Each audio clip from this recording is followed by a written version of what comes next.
Hello everybody and welcome to a video on the Constructive Criticism YouTube channel. I'm Spencer, host of Constructive Criticism and Limited Time Only, two podcasts about getting better at Magic the Gathering.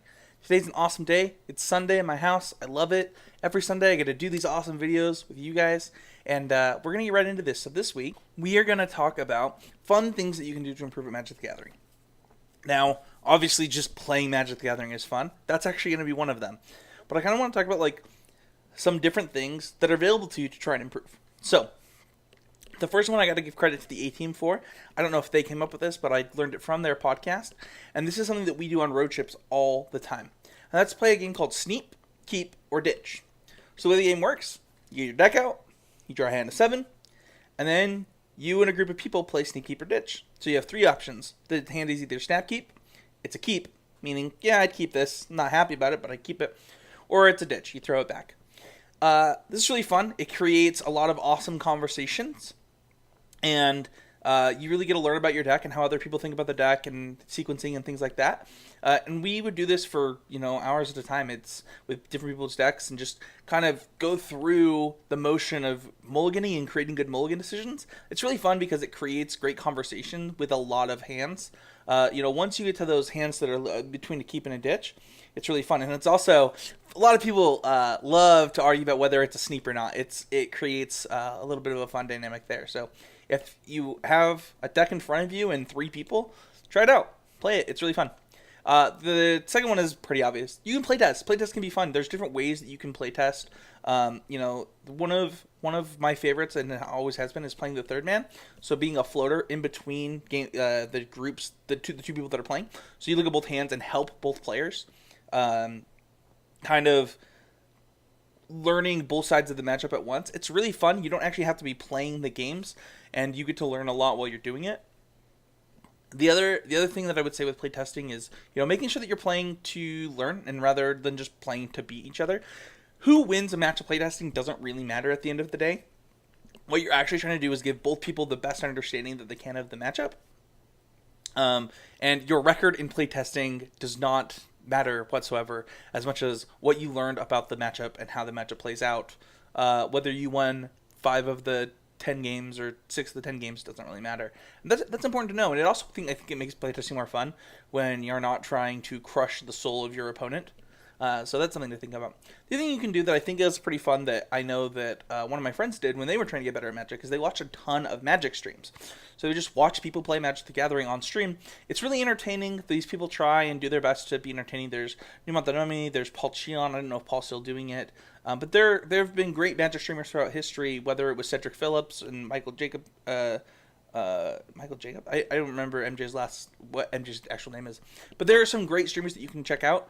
My favorite streamer, personally, and the one that I get the most enjoyment out of watching, is actually Sean McLaren. He gets a little bit inebriated during his streams, and it's really fun to watch. The other thing that I would say is trying to brew with constraints. This is a really fun activity, so you actually put constraints on yourself as to what deck you're trying to brew, how you're trying to brew it, what cards have to be in the deck in order to have a successful brew, and then jamming some games with it. This is really fun exercise as a puzzle for you. It really helps you think about what cards to include into decks, how to use Gatherer and the tools available to you to find cards that might fit into slots that you need to make a deck work with certain cards. So it's a really fun activity. So I would highly recommend trying to brew with putting certain constraints on yourself. Another one that's really fun that I know that a lot of people believe really does make you better at Magic the Gathering is actually cube drafting. So cube drafting is when you draft a set of cards that's kind of made up. So MTGO has a cube every time near a set ending. You get to play with Power 9, things like that. It can be really fun. There are mono blue cubes, pauper cubes. There's all kinds of cubes. I bet there's somebody in your area that has a cube around you. What it does is it really helps you with card evaluation and things like that. And also just familiarizes you with more types of effects and cards. Cube drafting is a great way to try and improve in a lot of areas at Magic at once.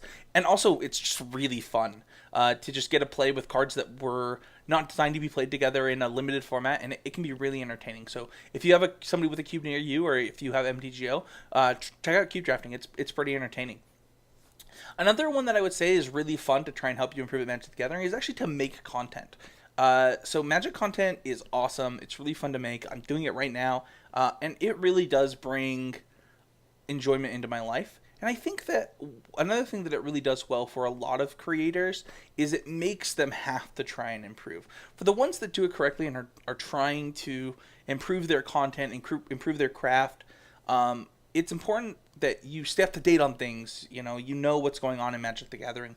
You know what the top decks are. You know what cards people want to talk about, what cards people are hearing about. It keeps you up to date with things, and the better you get at Magic, the better content I think that you actually end up making a lot of the time. Paulo Vitor Rosa literally writes the best Magic articles of probably anyone. And he just started making vlogging content. His vlogging content is great. Like, when you get better at Magic, your content gets better.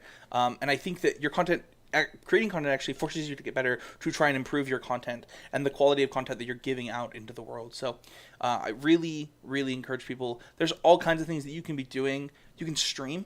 There's a lack of awesome streamers in Magic the Gathering. There's only a couple compared to other games. So if you have an MTGO account and you want to try giving streaming a go, like, the important thing about content is that you are consistent with it. So I record my videos every Sunday. I record a podcast every Monday and every Thursday, and I record a testing video as often as possible. That's like the one that is consistent for me, and I have to work on. But when you stream consistently, your listeners will grow, your viewers will grow, it'll be awesome. The other kind of things you can do is podcasting and vlogging.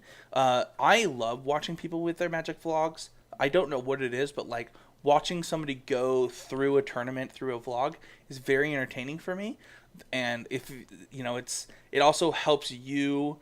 I think it helps you stay calm throughout a tournament. So vlogging your PPTQ, for example, in between rounds, kind of giving updates and things like that, I think keeps you calmer.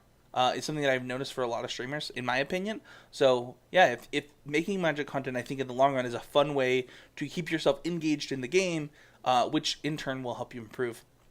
And the last one that I want to talk about there are apps on phones that will allow you to draft. A lot of people don't like these apps. They say the pick orders are terrible. You will never end up with a deck this good.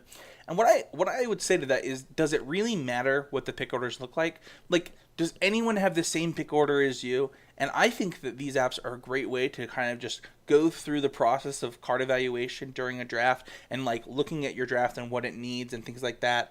Looking at your curve and doing the draft portion really, really quickly a lot of times is really easy through apps that you can draft on your phone. So I would check those out. It's really fun. It's something that you can do on your car ride if you're in the passenger seat, or if you're on the train going to and from places, or if you're at a doctor's office waiting. It's just a really fun way to do that. So those are some of the fun ways that you can try and do. Fun things that you can do to try and improve at Magic the Gathering that are a little bit different, out of scope, other than just normal playtesting. We talked about third man playtesting, things like that. These are all things that I actually do as well. I've done all of these things. I think they're really fun. I enjoy all of them, and I would highly recommend them for you. So that's it for this week. Don't forget to check out our Patreon at patreon.com/ccmtg to become a patron of this content. Every dollar that is donated is really appreciated. It means the world to us. Starting at $1 more per month, you can donate anything you see fit. It reoccurs, and it's just a great way to help us. There's also a swag store at constructivecriticism.com, so you can go and get your Constructive Criticism shirts over there, and everything is really appreciated. So thank you, everybody, for watching. Don't forget to check out the sponsors of this stuff as well. I really enjoy doing these videos for PureMTGO.com. They're really awesome website that allows people to create content. So don't forget to check them out, and we'll see you guys all next week.